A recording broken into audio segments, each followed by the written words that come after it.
শুরু হলো এইচএসসি ও সমমান পরীক্ষা। এতে অংশ নিচ্ছে 12,51,111 জন শিক্ষার্থী। আজ এইচএসসিতে বাংলা প্রথম পত্র, আলিমে কোরআন মাজিদ ও এইচএসসি ভোকেশনালে বাংলা বিষয়ের পরীক্ষা হচ্ছে। লিখিত পরীক্ষা চলবে 10 আগস্ট পর্যন্ত। এরপর 21 আগস্ট পর্যন্ত ব্যবহারিক পরীক্ষা। এদিকে এইচএসসি ও সমমান পরীক্ষা সুষ্ঠু, সুন্দর ও নকলমুক্ত পরিবেশে অনুষ্ঠানের লক্ষ্যে 15 আগস্ট পর্যন্ত সব ধরনের কোচিং সেন্টার বন্ধ থাকবে। সারা দেশে করোনা ভাইরাস ও ডেঙ্গু রোগের সংক্রমণ হারের ঊর্ধ্বগতি বিবেচনায় পরীক্ষা কেন্দ্রে কঠোরভাবে স্বাস্থ্যবিধি মেনে চলার নির্দেশনা দিয়েছে সরকার।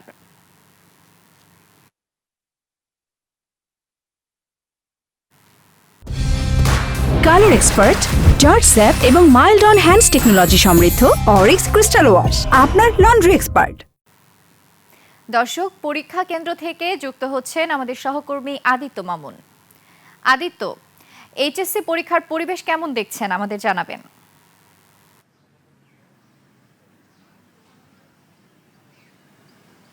ধন্যবাদ নির্জনা আপনাকে। সকাল থেকেই আসলে উৎসব মুখর পরিবেশে ঢাকা সহ সারা দেশের হাজারেরও অধিক কেন্দ্রে পরীক্ষা শুরু হয়েছে। এইচএসসি পরীক্ষা গতবারের চেয়ে এবারও নারী শিক্ষার্থীরা এগিয়ে আছে।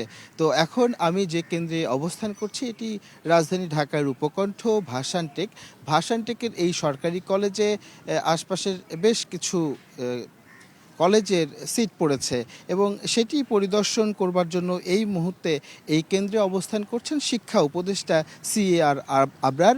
উনি অবস্থান করছেন এবং শিক্ষার্থীদের পরীক্ষা যেন নির্বিঘ্ন হয়, তারা যেন যথেষ্ট সময় নিয়ে পরীক্ষার হলে ঢুকতে পারে এবং পরীক্ষার সমস্ত উত্তর সুসম্পন্ন করতে পারে, তার জন্য শিক্ষা বোর্ডের নির্দেশনা মেনেই সকাল 9:30 থেকেই কেন্দ্রে প্রবেশ শুরু হয়েছে পরীক্ষার্থীদের এবং এখন পর্যন্ত পরীক্ষা চলছে। ইতিমধ্যেই প্রথম ঘন্টার পরীক্ষা সমাপ্ত হয়েছে। যেহেতু বাংলা পরীক্ষা দিয়েই এইচএসসি পরীক্ষাটি শুরু হলো, সেহেতু তাদের এই পরীক্ষাটা দুপুর 1টা পর্যন্ত চলবে এবং পরীক্ষার্থীদেরকে কেন্দ্রে প্রবেশ করিয়ে দিয়ে অভিভাবকরা নানান প্রতিক্রিয়া জানিয়েছেন। কেউ কেন্দ্র নিয়ে, কেউ ব্যবস্থাপনা নিয়ে অসন্তোষের কথাও জানিয়েছেন।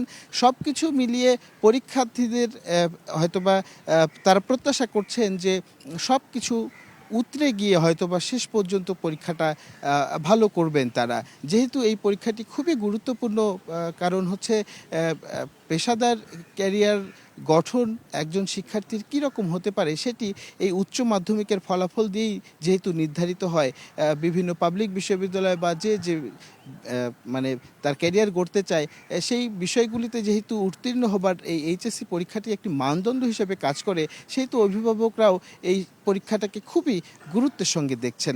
একই সঙ্গে আমরা নিরাপত্তার কথা যদি বলি, কেন্দ্রগুলিতে যথেষ্ট নিরাপত্তা আছে। কিছু কিছু কেন্দ্রে সেনাবাহিনী মোতায়েন আছে। আইন শৃঙ্খলা রক্ষাকারী বাহিনীর বিভিন্ন নির্দেশনা মেনেই আসলে কেন্দ্রগুলি সুসজ্জিত আছে। একই সঙ্গে নকল কিংবা প্রশ্ন ফাঁস রোধে শিক্ষা বোর্ড যেমন সোচ্চার আছে, তেমনি কেন্দ্রগুলি থেকে যেন কোনোভাবে প্রশ্নপত্র ফাঁস না হয়ে যায় সে ব্যাপারে কেন্দ্রগুলিও সতর্ক সোচ্চার। এই বিষয়গুলি নিয়েই আমাদেরকে নানাবিধ তথ্য তারা শেয়ার করেছেন।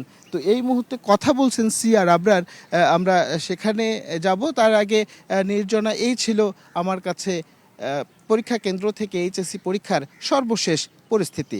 নির্জনা। আদিত্য, ধন্যবাদ আপনাকে। দর্শক, আমরা ছিলাম আদিত্য মামুনের সাথে, জানাচ্ছিলেন এইচএসসি পরীক্ষা কেন্দ্রের খবর।